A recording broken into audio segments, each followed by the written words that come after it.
So here is a Golden Globe Arborvitae that has been in its pot way too long. It's got a lot of browning in the foliage. I'm sure it's probably pretty heavily root bound. So today I think I'm going to plant it. I'm going to pop an image of it on the screen. It gets 4 feet tall by 4 feet wide. And the main reason I think people plant it is because it usually gets this beautiful bright yellow foliage on the tips. And so it'll be in beautiful contrast with anything like a blue conifer or evergreen. So I think where I want to put it is close to the blue pinpoint blue false cypress that I planted the other day. And I think it'd be really pretty, this yellow with that blue as a backdrop. So anyway, I think I'm gonna take it out here and show you where I want to put it. As you can see, here's the pinpoint blue false cypress that I planted the other day. And, you know, keep in mind these plants are small. They're certainly not filled out. This poor thing had been in a pot so long. I think I've had it in the same pot for a couple of years. But I thought about planting it right about there.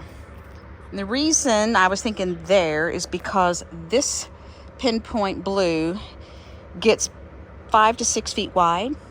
And so, you know, it's going to have from the base out, it's going to have about a 2.5 to 3 foot distance there, which that is probably about 3 foot. So I might want to move it a little bit more like that. And so this would be nice and yellow. Now imagine some dark mulch around all of it. And imagine this looking healthier. I think that would be really pretty. Now 4 feet is a pretty tall plant. So that's gonna fill in this space, you know, pretty well. I wonder, you probably can prune it to keep it smaller if you wanted to. I'm sure most arborvitaes take well to pruning. But if I don't plant this thing, I'm afraid it's probably gonna die. It's just so stressed, and that little black pot is just not cutting it anymore. And I just think it's such a beautiful contrast. If you notice that color with that blue. Sorry, isn't that pretty? So somewhere right about here, I'm thinking, would be nice. So anyway, I'm gonna dig the hole and we'll see what it looks like.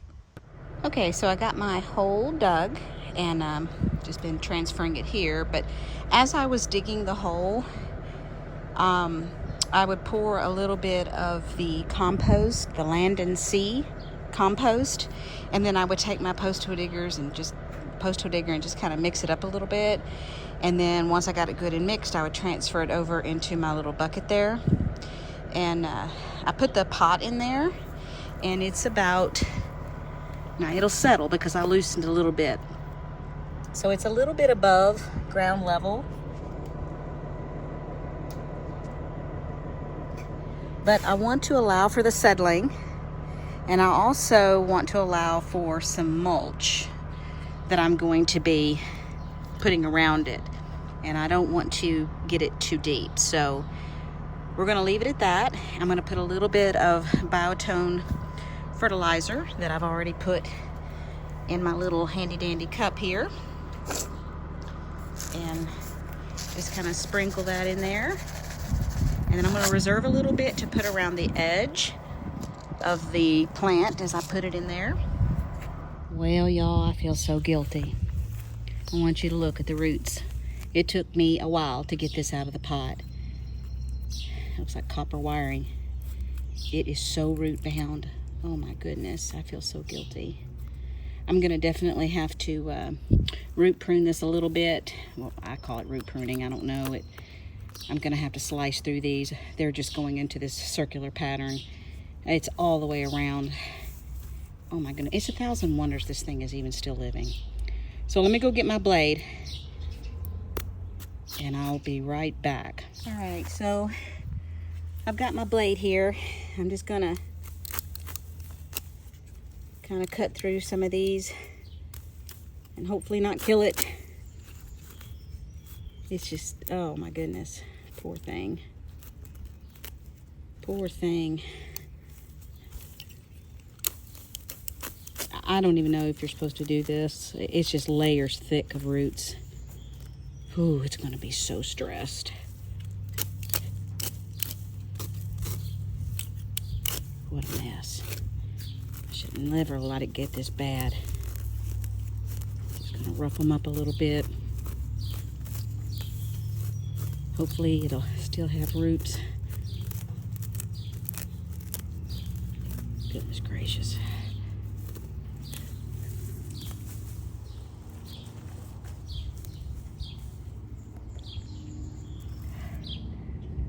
All right, I'm gonna fill it up about halfway with some of that amended soil that I put in that pot. And then I'm going to sprinkle a little bit more of the starter fertilizer, water it in thoroughly because the roots felt pretty dry.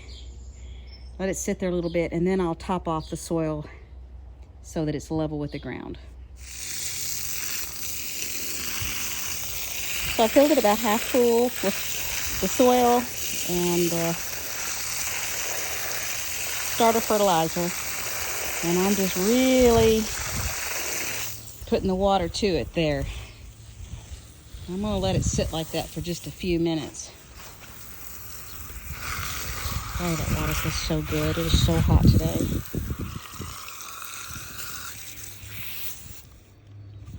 So we'll let it sit there for just a minute. And maybe those roots can really absorb some of that water. And then I will see a lot of bubbles, so there's a lot of air probably in there. Just kind of wiggle it around in there so all of those roots can have dirt up against them. We'll just let it sit there a minute. So I filled it back in all the way, and I put a layer of the Land and Sea compost underneath it, just a light layer. I also put some extra biotone starter fertilizer just to give it a little extra help. I got to thinking, you know, I cut a lot of roots off of this thing, as you can see. All that orange is the roots, because it was so root bound, that maybe I need to take my pruners and prune some of these limbs just so the roots don't have so much foliage to support. I'm not gonna cut a lot off because I don't wanna take too much off, but like that one there that's down there, I think that one can come off. Some of these low lying limbs probably. So I'm gonna do that real quick, and then what I'm gonna do is put down some cardboard in this area here and around this, and then I'm gonna put the mulch, and that little project will be done. So I'm gonna go out to my husband's shop and see if I can find some cardboard. Looky there. Wow, that's perfect.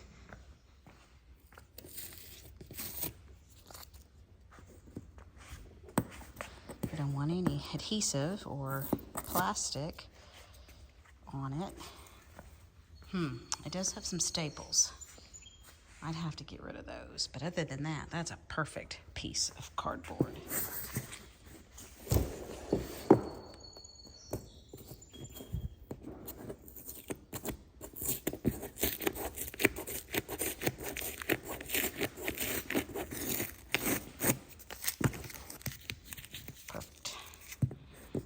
get those staples out and cut it down to size. Well, I got the cardboard cut up into strips and got it laid down, but as you can see, it's so stiff that it's not really flexing with the ground. So I think what I'll do is wet it, and like over there, it's kind of standing up.